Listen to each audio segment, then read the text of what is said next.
யோகாசனம். திருமூலர், போகர் எல்லா சித்தர்களும் ஆசனத்தை கூறியிருக்கிறார்கள். யோகாசனம் என்றால் என்ன? யோகம் என்றால் கூடுதல், ஆசனம் என்றால் இருக்கை. ஒரு நல்ல விதமான இருக்கையில் மனதை உண்மையாக வைத்து கட்டுப்படுத்தி பக்குவமடைதலே யோகமாகும். மனமும் உடம்பும் பக்குவப்படுத்துவதிலே யோகம் ஆகும். யோகம் என்றால் கூடுதல், பக்குவமடைதல் என்று பொருள். மனதையும் உடம்பையும் பக்குவப்படுத்தக்கூடிய இருக்கையே யோகாசனம் என்று பெயர். இதை சித்தர்கள், எல்லா சித்தர்களும் ஒவ்வொரு நூலில் கூறியிருக்கிறார்கள். இப்பொழுது நாம் பார்க்க வேண்டிய ஒரு ஆசனம் ருத்ராசனம். இது ஆத்ம சக்தியும் நம்முடைய ஆன்ம சக்தியையும் அதிகரிக்கக்கூடிய ஒரு ஆசனம். இதை நாம் செய்து கொண்டு சில சிவன் மந்திரங்களையும் சில நமக்கு விருப்பக்கூடிய மந்திரங்களை நாம் சொல்லும்போது நம்முடைய ஆத்ம சக்தி அதிகரிக்கும், உடம்பும் மனமும் தெய்வீகத்தால் நிறையும்.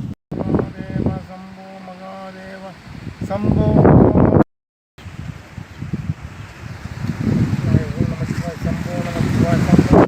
நாம் பார்க்க வேண்டிய ஆசனம் பதுங்கு ஆசனம். பதுங்கு ஆசனம், பதுங்கி கொண்டு. பதும ஆசனம், அது பத்மாசனம், தாமரை ஆசனம். இது பதுங்கு ஆசனம். இதை சித்தர்கள் மலைகளிலும் அவர்கள் வாழ்ந்த சீடர்களுக்கு சொல்லித் தருவார்கள். இது மனசக்தியும் ஆத்ம சக்தியும் அதிகரிக்கக்கூடிய ஆசனம். மாணவர்கள் இதை செய்தால் மறதி நீங்கி நம்ம படித்தது மனதில் நிற்கும். ஞாபக மறதி உள்ளவர்கள் இதை தினமும் செய்தால் ஞாபக சக்தி அதிகரிக்கும், மூளை சுறுசுறுப்படையும் என்பது உறுதி. இது போகர் பெருமான் சித்தர்களால் அருளப்பட்ட ஆசனம். போகர் பன்னீராயிரத்தில் இந்த ஆசனத்தை எல்லாம் கூறியிருக்கிறார். அவர் வழியிலே நாம் செய்வோம்.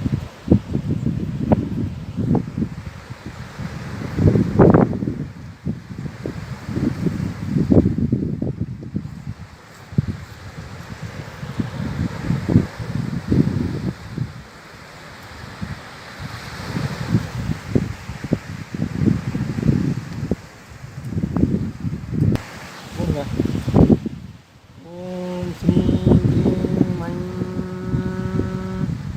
ஓம் பூமாதேவியே போற்றி. ஓம் குருதேவியே போற்றி.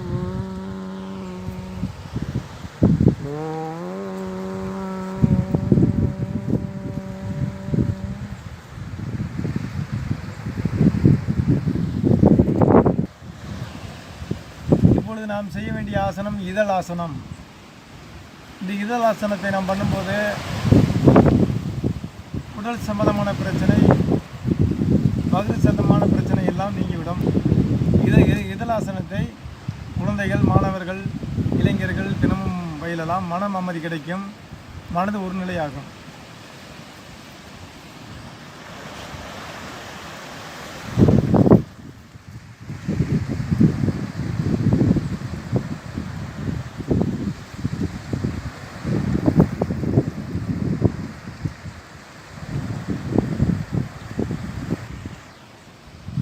இதே நிலையில் நாம் 5 நிமிடம் இருக்கலாம்.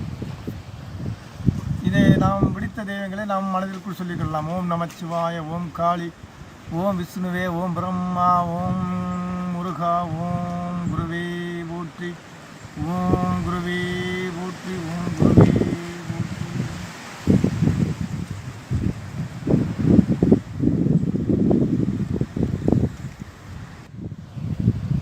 இப்பொழுது நாம் பார்க்க வேண்டிய ஆசனம் பஞ்சபூத ஆசனம். இந்த பஞ்சபூத ஆசனம் நாமச்சிவாய என்ற 5 எழுத்தின் உச்சரிப்பும் மொழிகளுக்கும் நம்ம உடம்பில் இருப்பது போல் அந்த உடம்பில் இருக்கக்கூடிய அந்த சக்திகளை நமச்சிவாய பஞ்சாட்சரமாக இருக்கக்கூடிய மூலாதார ஜோதிடம் இந்த சக்திகளை அது எழுப்பக்கூடிய ஒரு ஆற்றல் நிறைந்த ஆசனம். இந்த நிலையில் நாம் தியானத்தில் இருக்கலாம். மிகவும் வலிமையாகவும் உயர்ந்ததாகவும் இருக்கும். இரு கால்களை நீட்டி சவ ஆசனத்தில் முதலில் படுக்க வேண்டும்.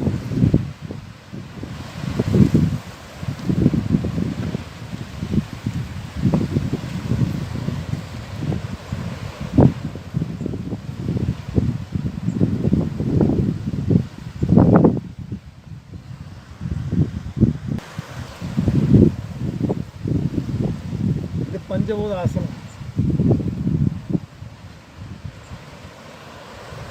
ஓம் நம சிவாய. ஓம் நம சிவாய. ஓம் நம சிவாய. ஓம் நம சிவாய. ஓம் நம சிவாய. ஓம் நம சிவாய. ஓம் நம சிவாய. ஓம் நம சிவாய. ஓம் நம சிவாய. ஓம் நம சிவாய. எழும்போது காலை மேலே நீட்டி அப்படியே எழுத வேண்டும். கை ஊண்டாமல் எழுத வேண்டும்.